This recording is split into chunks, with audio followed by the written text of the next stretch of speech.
Hay lugares que no deberían ser visitados, montañas que no aceptan pisadas nuevas, y nombres que deberían haberse borrado del mapa. Real de 14 es uno de ellos. A simple vista, parece un pueblo detenido en el tiempo. Calles de piedra, puertas carcomidas, ecos de una época en la que la plata corría como sangre por las manos de los hombres. Pero hay algo que nunca abandonó sus túneles, algo que respira debajo, esperando. En 1932, un grupo de jóvenes de la Ciudad de México llegó a Real de 14. Eran hijos de familias acomodadas, estudiantes de ingeniería y geología, convencidos de que la ciencia podía explicar todo. Pero había una historia que no aparecía en los registros, una mina sin nombre, sellada desde finales del siglo XVIII. Los lugareños la llamaban la Boca de Catalina, en honor o advertencia a la mujer emparedada viva en sus entrañas. Dicen que su espíritu seguía allí, alimentándose de los que desafiaban su condena, y que a veces, cuando el viento sopla desde las montañas, se escucha una voz femenina susurrando una palabra en náhuatl antiguo: Nemetztli, alma. No era la primera vez que alguien bajaba, pero siempre fue la última. Antes de continuar, respira. Piensa en algo. ¿Qué crees que hay en el silencio absoluto de una mina? No es solo oscuridad, es peso, memoria, y un eco que parece responderte cuando no has dicho nada. Escucha bien, porque en esta historia no hay villanos ni héroes, solo un castigo antiguo, esperando ser recordado. El tren llegó a Real de 14 poco antes del atardecer. El último tramo del recorrido era un túnel angosto que parecía tragarse la luz. Al salir, los muchachos vieron el pueblo extendido en la montaña como una herida antigua, incrustada entre piedras y polvo. El viento soplaba seco, llevando consigo un olor metálico como de sangre oxidada. Uno de ellos, Ignacio, el más bromista, dijo riendo: «Hasta el aire aquí sabe a dinero muerto». El guía local, un hombre delgado y silencioso, evitó responder. Solo les advirtió: «No se separen al anochecer. Aquí la montaña tiene oído». Los jóvenes se miraron entre sí, entre la ironía y la fascinación. Para ellos, todo era folclore, una historia pintoresca para adornar un fin de semana de exploración. No sabían que cada palabra del viejo era un rastro de advertencia. Caminaron por las calles empedradas hasta llegar a la pensión donde pasarían la noche. El lugar olía a cera y humedad. La dueña, una mujer de cabello gris trenzado, los observó desde la puerta sin sonreír. Su mirada se detuvo en las botas llenas de polvo que traían. «El polvo de esa montaña no se quita», dijo en voz baja.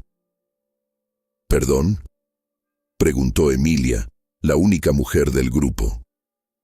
«Nada», respondió la anciana. «Solo recen antes de dormir».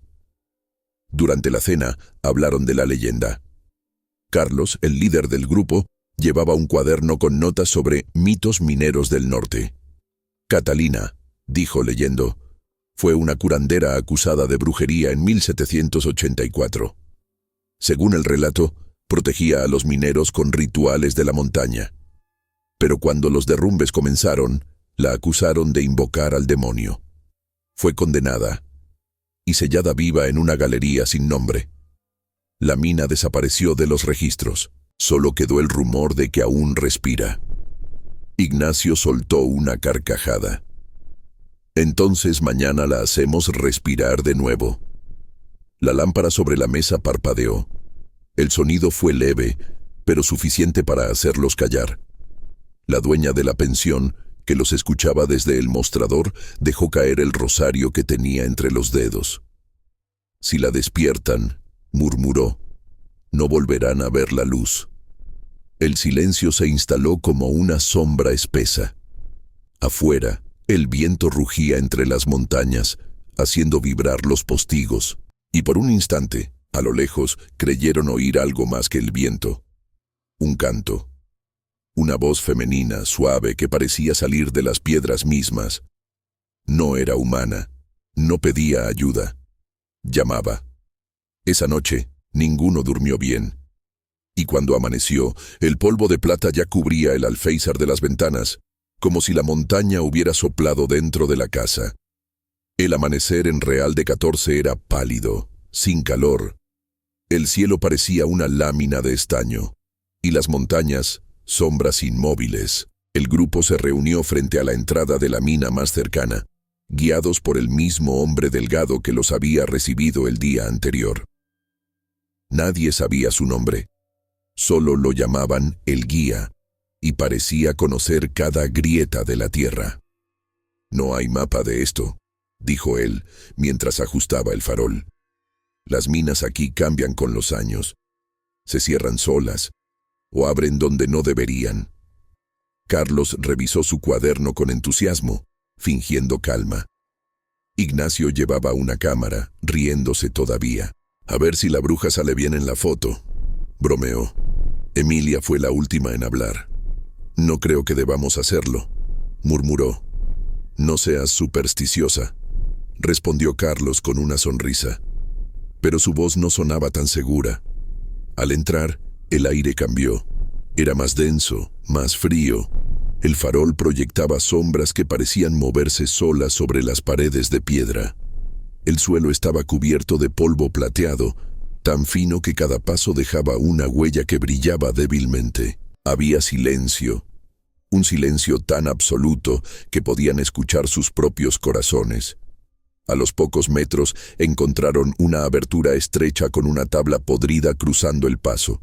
En ella, talladas con una herramienta oxidada, se leían palabras torcidas. «No cruces, ella no duerme». Ignacio soltó una carcajada nerviosa. Bonito mensaje turístico. El guía no rió, solo dijo sin mirarlos: «Estas palabras no las escribe un vivo». Siguieron descendiendo. El túnel se retorcía como una serpiente y el aire olía a azufre. Cada tanto, un goteo lejano rompía la monotonía del silencio. El farol iluminó una serie de figuras de barro incrustadas en la pared. Muñecos toscos, atados con cordeles. Tenían brazos de ramas secas y ojos hechos con pequeños trozos de mineral. Emilia los observó detenidamente. Uno de ellos, al mover el aire, pareció girar apenas la cabeza. Más adelante, el túnel se abría en una cámara amplia. En el centro había un círculo de piedras con símbolos grabados, espirales, cruces invertidas, marcas que parecían quemadas. El guía se detuvo. Aquí fue donde la sellaron. Carlos se arrodilló junto a las piedras, fascinado. «Esto no es español ni náhuatl», murmuró, pasando los dedos sobre los grabados. «Es más antiguo». Emilia retrocedió un paso. «¿Más antiguo que qué?» «Más antiguo que nosotros», contestó él. Ignacio se agachó junto a una grieta. Del interior salía un aire cálido, casi humano. Lo acercó al oído y dijo entre risas: «Parece que la bruja respira».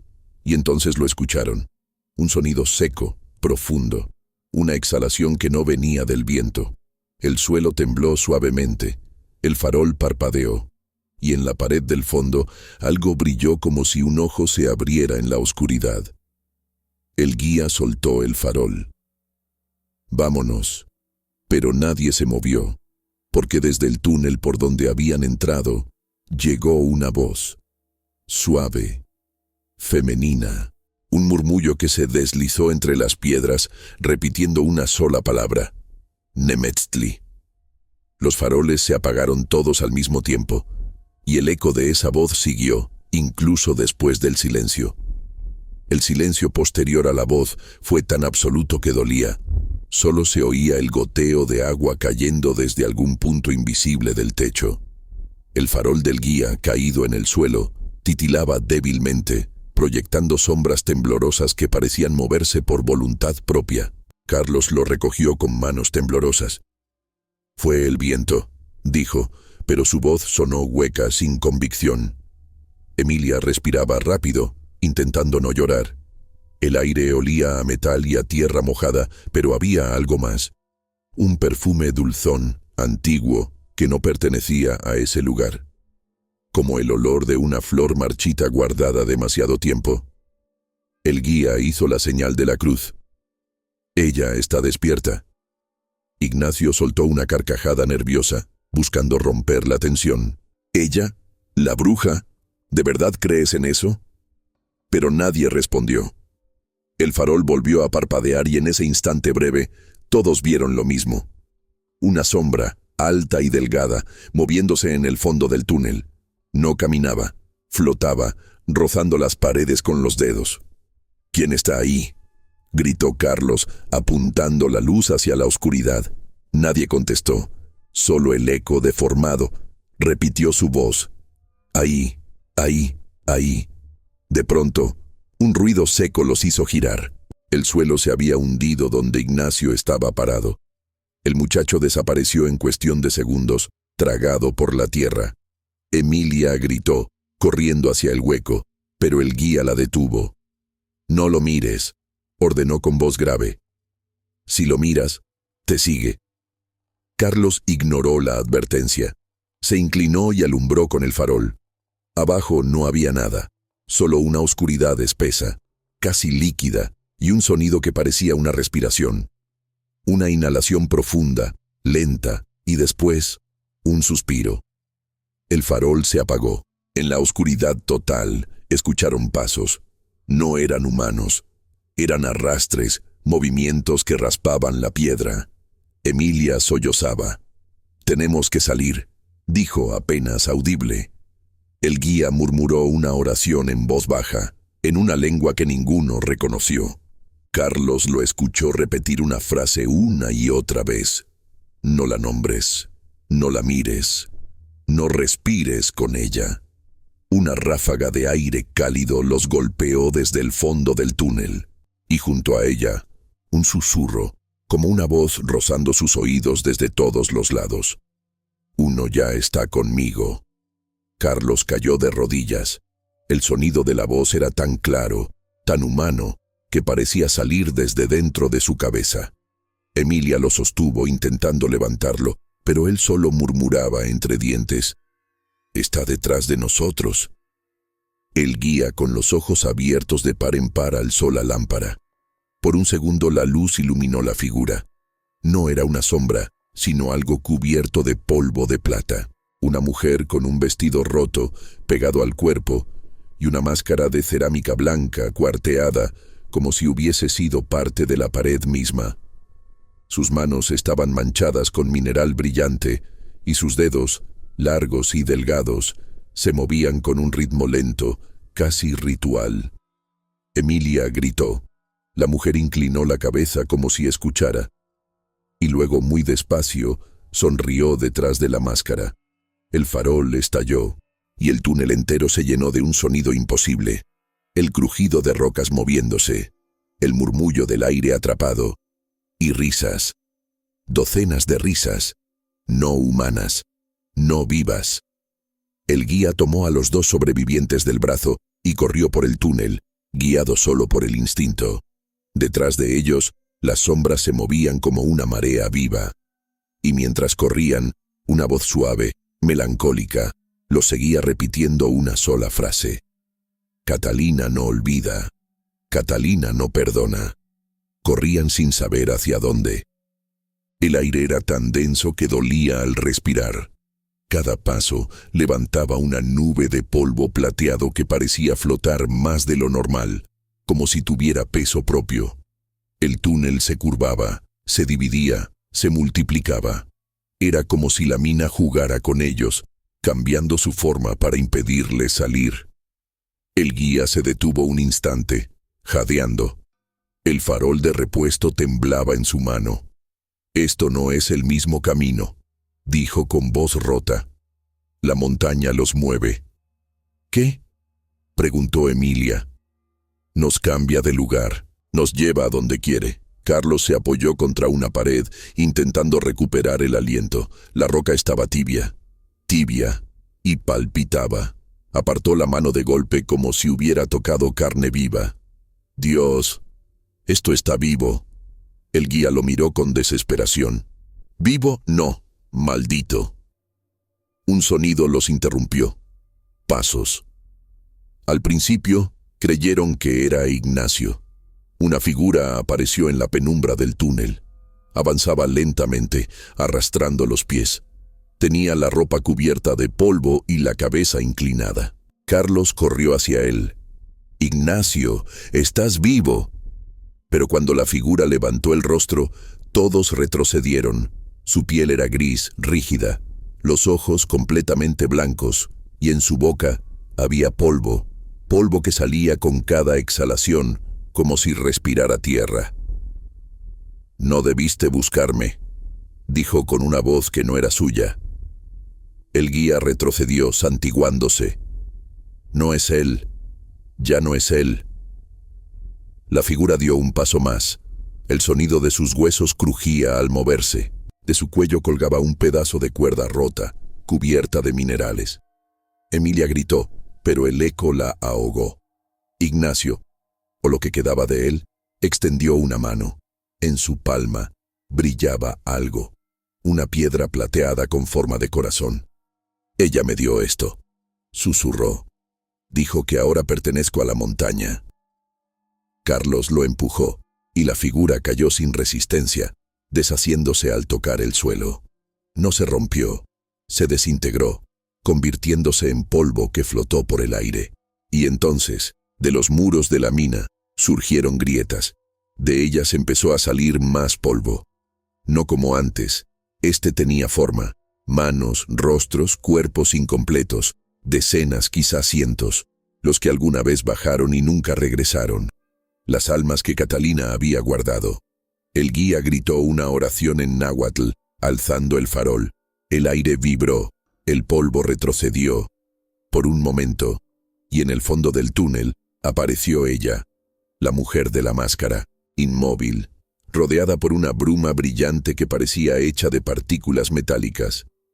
Su vestido se movía como si estuviera bajo el agua. De su máscara agrietada salía un resplandor débil, como fuego dentro de cerámica. Cuando habló, no movió los labios. La voz salió de todas partes. «La tierra los quiso. Yo solo la obedezco». El guía cayó de rodillas. Emilia temblaba, con lágrimas de miedo y polvo corriendo por su cara. Carlos dio un paso adelante. «¿Qué eres?», preguntó. La entidad inclinó la cabeza. «Soy lo que dejaron aquí. Soy lo que olvidaron». El farol estalló de nuevo, y la oscuridad los tragó. Esta vez, no era solo ausencia de luz. Era una presencia densa, viscosa. Dentro de ella, los pasos de los tres se separaron. Carlos gritó los nombres de los otros, pero su voz no encontraba eco. Era como gritar dentro de un sueño. El suelo se inclinó bajo sus pies. Sintió que caía, pero no hacia abajo. Caía hacia adentro, hacia el corazón de la mina. Y en medio de la caída, la voz volvió, susurrándole al oído. «No hay salida para los que ven, solo para los que se vuelven polvo». Carlos despertó en la oscuridad. No sabía cuánto tiempo había pasado. Su cuerpo estaba cubierto de polvo frío, y cada respiración le sabía a hierro. No había señales del guía ni de Emilia. Solo silencio. El tipo de silencio que no es vacío, sino una forma de presencia.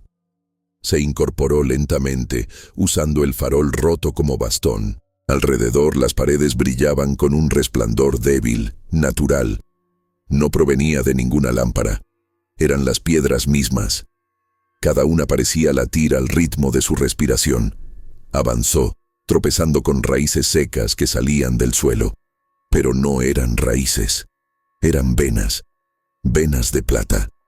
El metal recorría las paredes, el techo, el suelo, como un sistema circulatorio.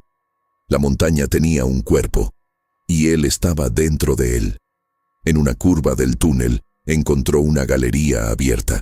Era inmensa, más grande que cualquier mina que hubiera visto. En el centro, un pozo circular brillaba con una luz líquida, dorada. El aire era pesado, tibio. Carlos dio un paso, y el suelo respondió con un pulso, un latido, un sonido húmedo, profundo, rítmico. Era el corazón de la montaña. «Dios mío», susurró. Pero Dios no escuchaba ahí. De pronto, una figura emergió del pozo. Flotaba, envuelta en un polvo plateado que se movía como humo. El vestido de Catalina estaba entero ahora, hecho de minerales que reflejaban la luz. Su máscara, rota antes, era lisa y perfecta, sin boca, sin ojos, solo una superficie blanca y silenciosa. Carlos retrocedió, paralizado. «¿Qué quieres de mí?», preguntó. La voz no vino de la figura, sino del suelo, del techo, de dentro de su propia cabeza. La tierra recuerda, y la tierra necesita sangre. Carlos sintió el aire vibrar. El polvo empezó a moverse alrededor, girando en espiral. Del pozo comenzaron a surgir rostros, decenas. Los mineros muertos siglos atrás, los curiosos perdidos, los que buscaron fortuna. Sus ojos estaban vacíos, pero sus bocas se abrían y cerraban en silencio, como si recitaran una oración muda. Catalina se acercó. Cada paso que daba hacía temblar el suelo. Carlos intentó correr, pero el aire era denso, como si algo lo sujetara. Sintió una mano tocar su hombro, fría, firme. «Por favor», susurró. «No quiero morir aquí». «Nadie muere aquí». La figura levantó una mano y tocó su pecho. El contacto fue un fuego instantáneo. Carlos gritó, pero el sonido no salió. Sintió que su piel se abría, que algo salía de él. Luz, calor, respiración. Su alma arrancada a pedazos. Catalina lo sostuvo, observándolo sin rostro. Cada siglo, alguien despierta la mina, y la mina necesita recordar. Carlos vio entonces lo imposible. En el fondo del pozo, un cuerpo colosal hecho de piedra y metal se movía lentamente. Tenía forma humana, pero su rostro era una mezcla de roca y hueso. Los ojos eran vetas de plata que latían como estrellas muertas. De su pecho emanaba el mismo resplandor que ahora lo devoraba. Era la montaña misma, viva, hambrienta. Carlos cayó de rodillas. El suelo lo envolvía. El polvo subía por su cuerpo cubriéndolo como una segunda piel. Antes de perder la conciencia, vio a Catalina acercarse a su oído. La voz era un suspiro. «Tú serás mi guardián, y cuando otros bajen, tú los guiarás». El polvo lo cubrió por completo. El corazón de la montaña latió una vez más, y el silencio volvió. Emilia abrió los ojos con un sobresalto. El aire era frío, tan frío que dolía en los pulmones. Por un instante, creyó que aún estaba dentro de la mina. Pero el sol la cegó. El sol. Un sol blanco, duro, inmóvil, que iluminaba un paisaje que no reconocía. Estaba acostada en la entrada del túnel. Su ropa estaba cubierta de polvo gris. Tenía las manos lastimadas y la garganta seca. Intentó incorporarse, pero el cuerpo no respondía bien, como si no le perteneciera del todo. A su alrededor no había nadie, ni Carlos, ni el guía, ni rastros de ellos. La entrada de la mina seguía abierta, pero el aire que salía de ella era tibio, respirante. Cada tanto un soplo leve agitaba el polvo del suelo. Y si uno se detenía lo suficiente, podía jurar que ese soplo tenía ritmo. Un pulso, un latido. Emilia miró el cielo. El sol estaba en el mismo lugar que cuando bajaron, pero algo era distinto.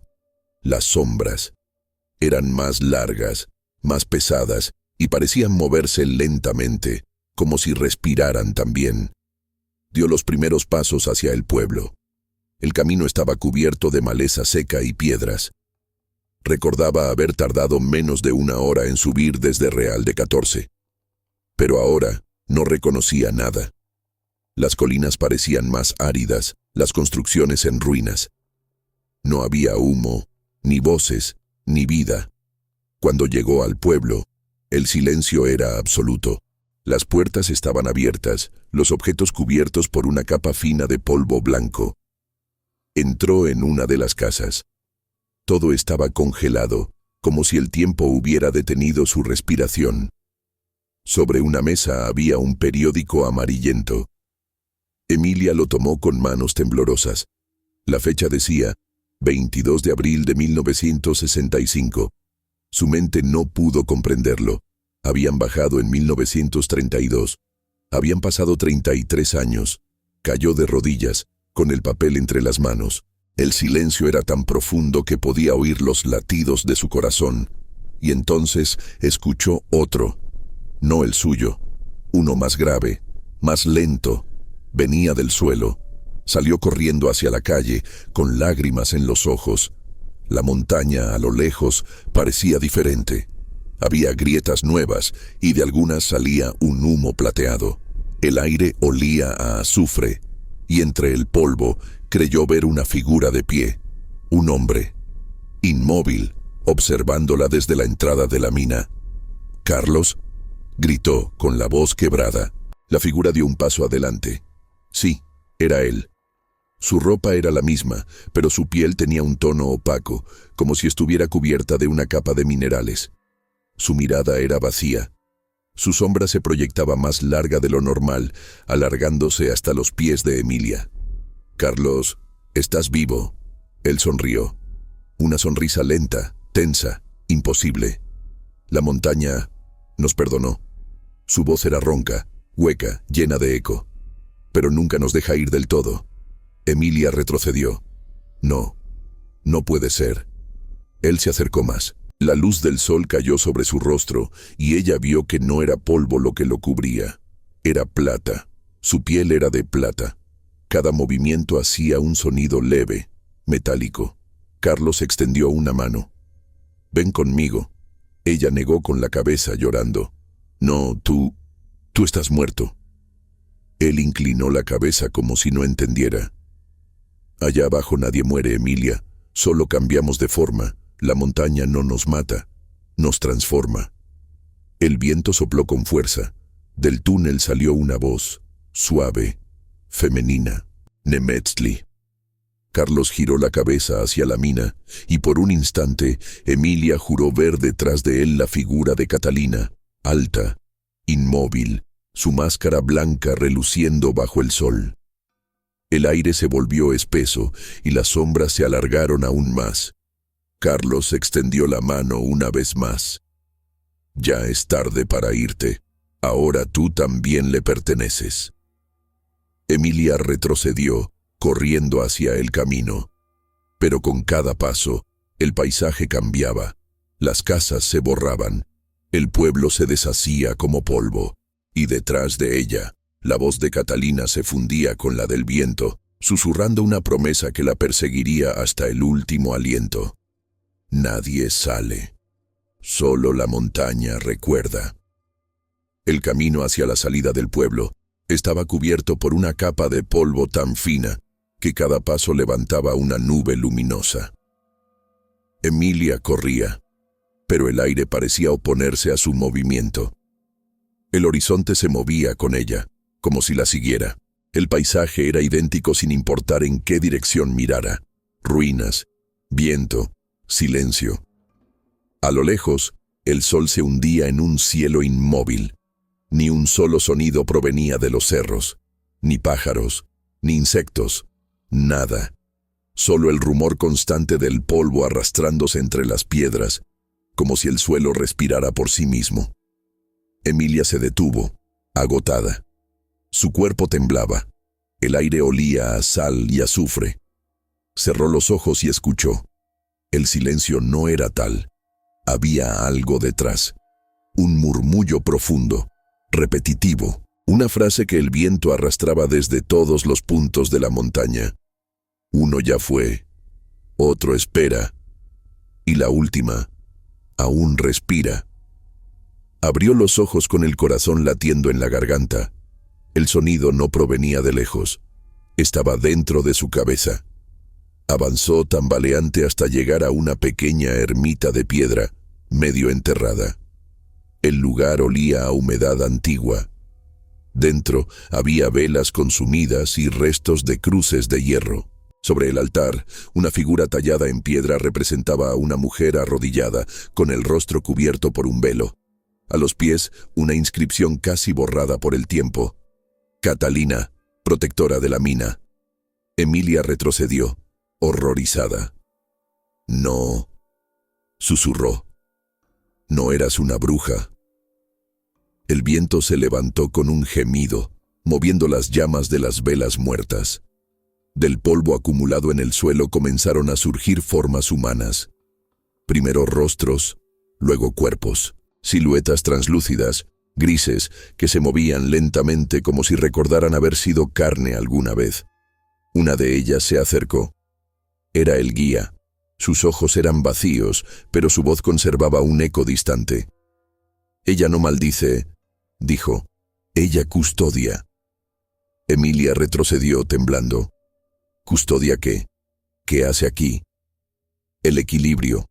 ¿Equilibrio? Cada siglo la montaña pide 3 almas, el que la desafía, el que huye y el que la invoca. Emilia comprendió entonces. Carlos fue el que la invocó, el guía, el que la desafió, y ella era la que huía. El guía extendió una mano hacia ella. Su piel se deshacía como ceniza. No puedes escapar. Ella eligió. Tú respiras por ella. Y la montaña quiere seguir respirando. Emilia gritó y corrió fuera de la ermita. Pero el mundo había cambiado. Real de 14 ya no existía como antes. Las calles eran un laberinto. Las casas se repetían una y otra vez, como si el pueblo se reconstruyera a su alrededor en un ciclo infinito.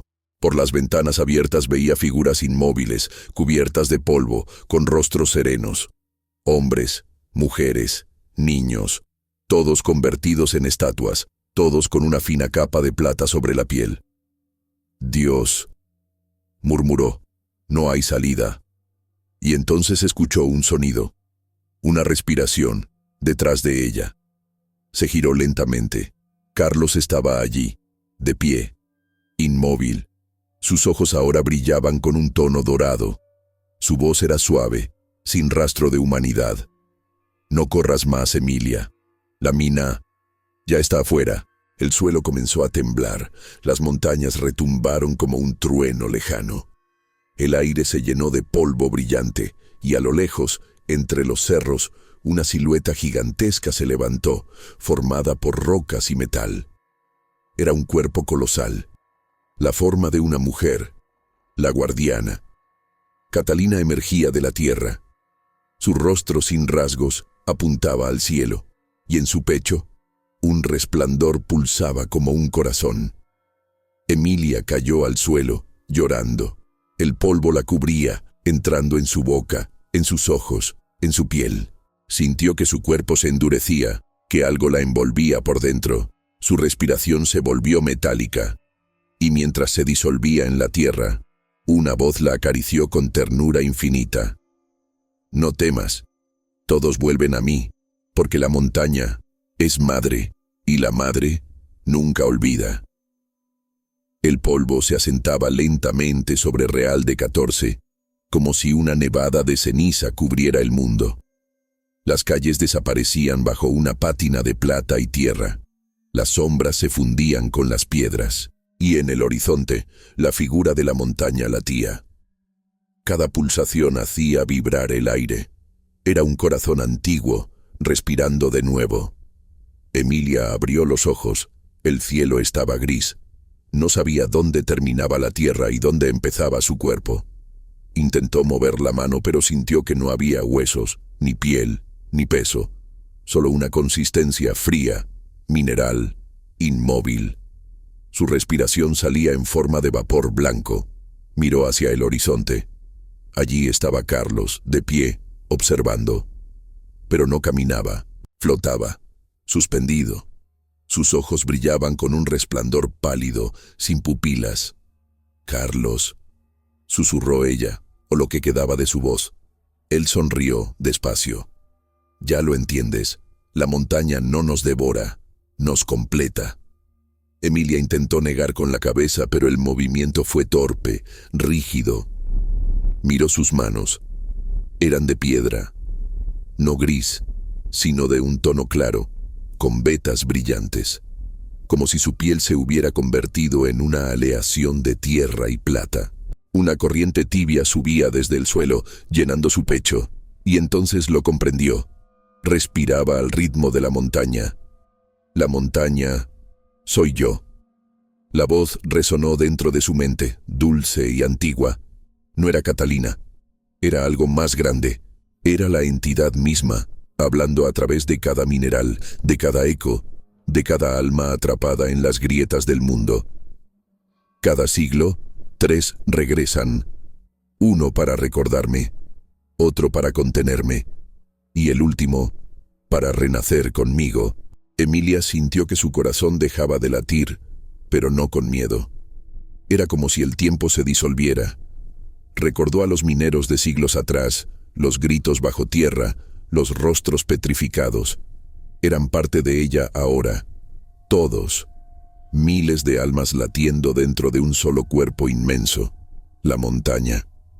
El viento cambió. A lo lejos, el cielo se abrió con un trueno silencioso. Del suelo comenzaron a surgir formas humanas, pálidas, translúcidas. Se movían lentamente, como si despertaran de un sueño interminable. Sus ojos reflejaban luz. No eran vivos, pero tampoco muertos. Eran ecos, ecos de los que alguna vez creyeron escapar. Emilia alzó la vista. En la cima de la montaña, algo brillaba.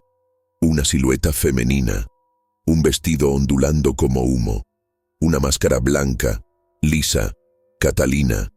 Pero ahora, la máscara se agrietaba, y detrás de ella, Emilia vio un reflejo, el suyo. Tú eres yo soy todas.